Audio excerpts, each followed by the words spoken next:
안녕하세요 여러분. 이제 본격적인 금융권 공채 시즌이 도래한 만큼 이번 3월은 주식 리서치 부서에 대해 이해를 돕기 위한 영상을 준비했습니다. 근본 영상은 금융권 진출 준비자들에게 가장 중요한 우선순위별로 3가지를 설명을 드리려고 합니다. 첫째, 리서치 센터의 최근 변화에 대해 먼저 짚어보고, 두 번째는 주식 리서치 부서의 기본과 업무 이해, 세 번째, 타 부서와의 업무 연계로 마무리하겠습니다. 본 영상을 통해 각 증권사별 리서치 센터들의 변화와 주식 리서치 부서의 기본 역할에 대해 두 마리 토끼를 모두 잘 이해하셨으면 좋겠습니다. 2000년대 초부터 애널리스트는 증권업계 진출을 꿈꾸는 준비자들에게 선망의 대상이 되었습니다. 애널리스트는 증권업계에서도 기업 분석의 대명사로 불리며 법인 영업에 있어서의 좋은 영업 명분으로서 입지를 구축했습니다. 그러나 리서치센터 역할이 최근 역할이 확장되며 기존 종목 및 시황 분석, 경제 전망, 경영 현황에 대한 조사 분석 업무에서 더 나아가고 있습니다. 그 이유는 기존 증권사들의 사업 부문인 위탁매매 수수료 비중이 점점 약화되고 있기 때문입니다. 위탁매매 수수료 사업 부문은 예를 들어 개인 혹은 법인이 시장에서 주식을 매매할 때 증권사가 매매 주문서를 받고 매매가 체결되는 과정에서의 매매 수수료가 바로 증권사의 위탁 매매 수수료 사업 부문으로 간단하게 이해하시면 되겠습니다. 현재 증권사들의 위탁 매매 수수료 부문 비중이 축소되고 기업금융과 자산관리 위주로 빠르게 옮겨가고 있는 상황입니다. 최근 부동산과 같은 대체 투자의 인기가 많아지고 벤처 투자에 대한 관심이 많아지면서 국내 유통주들의 인기가 다소 축소되다 보니 각 증권사별 리서치 센터들이 변화를 모색하고 있습니다. 제일 주된 변화의 첫 번째 키워드는 해외 자산 분석입니다. 2019년 한국투자증권은 글로벌 리서치부를 신설하고 미국, 일본, 베트남, 중국 등의 원자재, 채권까지 분석 범위를 넓혔으며 미래에셋대우는 기존 2017년에 업계 최초 탄생했던 해외 기업 분석 전문 조직 글로벌 기업 분석실에서 최근 원 아시아 리서치팀을 신설해서 아시아 지역 주식 관련 분석을 제공하게 되었습니다. 삼성증권 리서치센터는 기존 영역에서 해외 리츠, 인프라 등 해외 대체 투자 영역의 범위도 포함했으며 신한금융투자는 2018년 12월에 해외 주식과 대체 투자를 다루는 해외 주식팀을 구성했습니다.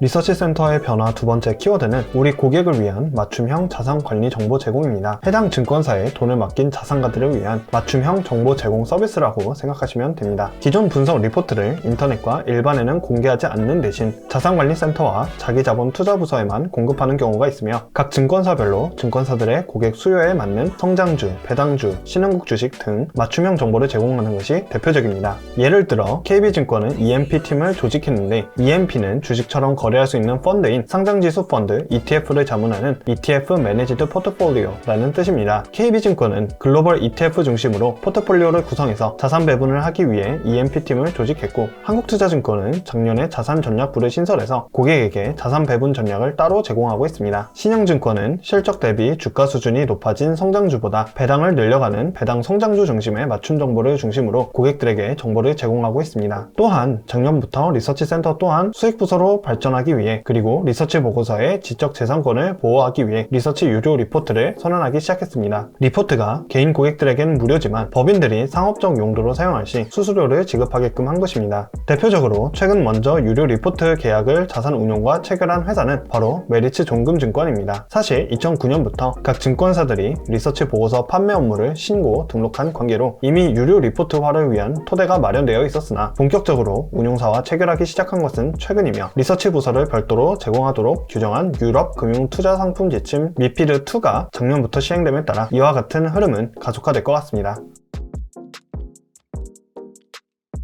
사실 많은 분들이 애널리스트라고 한다면 섹터 애널리스트만을 생각할 수 있습니다. 주식 리서치 부서에는 크게 3가지의 애널리스트가 있는데 바로 이코노미스트, 스트래티지스트, 그리고 섹터 애널리스트가 있습니다. 거시적인 측면에서의 경제 분석은 이코노미스트가, 특정 산업과 그 산업에 속해 있는 기업은 섹터 애널리스트가 분석하여 투자자에게 정보를 제공합니다. 그리고 스트래티지스트는 이코노미스트와 섹터 애널리스트가 분석한 정보를 활용하여 이상적인 포트폴리오를 고객에게 제안합니다. 주로 퀀트 애널리스트들이 스트래티지스트로 많이 활동하고 있습니다. 이코노미스트 애널리스트와 스트래테지스트는 거시경제 데이터를 많이 활용하고 데이터 백테스팅 혹은 시뮬레이션을 바탕으로 정량적인 분석을 많이 진행하는 점이 가장 특징입니다. 주식 리서치 부서는 직접적인 매출 창출 부서는 아닙니다. 주식 관련 사업부 전체의 이익 중에서 리서치 부서가 얼마나 기여했는지를 판단한 다음에 비로소 매출 성과로 인정받게 됩니다. 리서치는 주식을 사고 파는 세일즈 부서에게 필요한 정보와 아이디어를 제공하고 그 대가로 세일즈 과정에서 확보한 중개 수수료를 나눠 갖는 것이 일반적입니다. 또한 채권, 파생상품 부서도 주식시장의 동향을 파악하는 데 주식 리서치의 정보가 필요합니다. 그리고 제한적이지만 기업금융부서에서도 주식 리서치 정보를 사용할 수 있는데 컴플라이언스 부서의 감독 하에 진행되며 이 IB 업무 성과와 관련하여 발생한 이윤의 일정 부분을 공유할 수 있습니다. 그러나 IB 부서는 컴플라이언스 부서의 감독이 필요한 이유가 있는데 이에 대해서 조금 후에 알려드리겠습니다.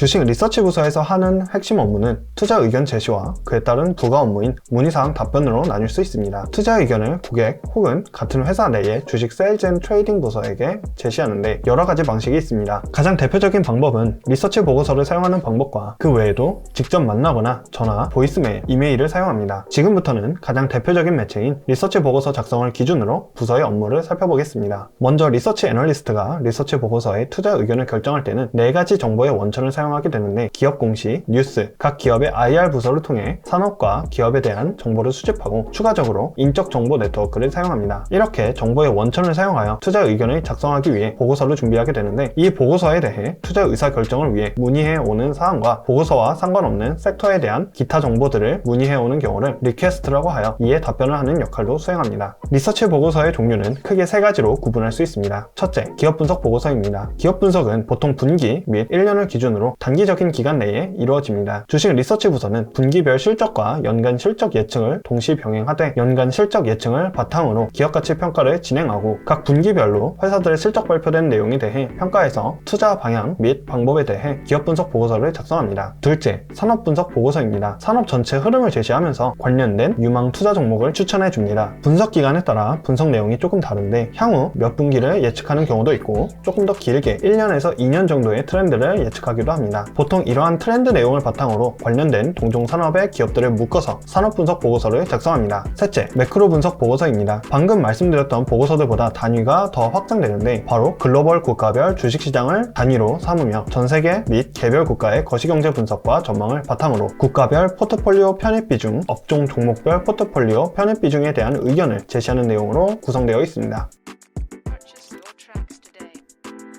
주로 리서치 센터의 리서치 보고서를 이용하는 주체는 담당 고객과 주식 세일즈 앤 트레이딩 관련 팀입니다. 보고서를 이용하는 고객들은 해당 보고서에 대한 추가 문의사항을 이메일이나 전화로 물어보고 이에 대해 리서치 애널리스트는 수시로 답변을 줍니다. IB 부서에서도 리서치 부서의 보고서를 사용합니다. 그러나 정보의 이용은 항상 공식적인 요청에 의해서만 이루어집니다. IB 부서와 주식 리서치, 주식 세일즈 앤 트레이딩 부서 사이에는 차이니즈 월이라는 정보 교류 제한 요건이 있습니다. 가령 IB 부서에서 진행하고 있는 미공개 인수 합병 건에 대한 정보가 주식 리서치 부서에 알려지고 리서치 보고서에 반영된다면 이는 주식시장에 큰 영향을 미칠 수 있습니다. 그래서 IB 부서는 내부 교류가 아닌 회사 차원의 공식적인 요청에 따라 컴플라이언스 부서의 감시 하에서만 협조를 얻을 수 있습니다. IR 부서와의 관계도 짚어보자면 애널리스트들은 각 담당한 섹터 내의 기업의 IR과 같이 하는 일이 많은 편입니다. 각 기업 IR에서 자사에 대한 관련 정보를 제공하면 해당 정보를 받아 분석한 후 보고서를 작성합니다. 나머지는 주식 세일즈 앤 트레이딩 부서와 고객 간의 관계입니다. 주식 세일즈 앤 트레이딩 부서가 고객님들이 자신들의 회사를 통해 주식을 매매하도록 세일즈를 직접 진행하게 됩니다. 원칙상으로는 주식 리서치 부서에 투자 의견이 반영되어 주식 세일즈 앤 트레이딩 부서가 이 내용을 고객님께 전달하지만 반드시 규정되어 있는 것이 아니기 때문에 의견이 다를 경우 주식 세일즈 앤 트레이딩 부서가 리서치 부서와 다른 의견을 제시할 수 있습니다.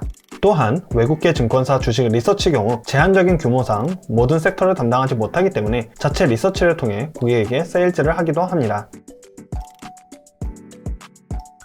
마지막으로 리서치 부서의 인재로서 필요한 성공 요소들을 마무리로 알려드리겠습니다. 주식 리서치에서 성공하기 위해선 기본적인 분석적, 논리적인 사고와 산업에 대한 통찰력, 그리고 대인관계, 의사소통 능력이 필요합니다. 여기서 논리적인 사고란 기업, 산업, 경제 분석 간 중요 요소들을 파악해서 각 요소들 간에 어떻게 연결이 되는지 이해할 수 있는 능력을 이야기합니다. 이 능력을 바탕으로 자신의 투자 분석을 논리적으로 제시할 수 있는 능력이 수반되어야 합니다. 산업에 대한 통찰력은 입사 후 초반에 자신이 맡게 된 산업 분야 섹터에 대해서 기술 기술력, 실적, 전략 등을 많이 배울 수 있습니다. 경력이 쌓이면 이와 같은 정보들을 활용하여 기업의 가치를 분석하는 능력이 요구되는데, 이 능력을 바탕으로 투자 대상의 매력도를 판단할 수 있는 능력들을 키우는 게 중요합니다. 이렇게 논리적인 사고와 산업 통찰력을 바탕으로 고객, 기업 IR, 주식 세일즈 앤 트레이딩 부서와 좋은 관계를 유지하며 소통을 하는 것도 매우 중요하며, 효과적으로 설득시킬 수 있는 대인관계 및 의사소통 능력도 개발하시는 것이 매우 중요합니다. 여기까지 주식 리서치 부서에 대한 리뷰를 전달드렸습니다. 본 영상에서 알려드린 각 리서치 센터 트렌드와 주식 리서치 업무 특성을 미리 파악하신다면 관련 채용 소식을 발견하여 자기소개서 및 면접을 준비할 때 요구하는 인재상과 업무에 대한 이해도를 잘 표현하실 수 있을 것 같습니다. 이번 3월 커리어 뉴스 주식 리서치 편은 여기까지 마무리하겠습니다. 앞으로 각 금융권 주요 부서별 리뷰 및 채용 트렌드를 보고 싶다면 구독과 좋아요 그리고 알람 설정까지 부탁드립니다. 추가로 하시고 싶으신 말씀이 있으시다면 언제든지 댓글을 작성해 주시면 감사하겠습니다. 감사합니다.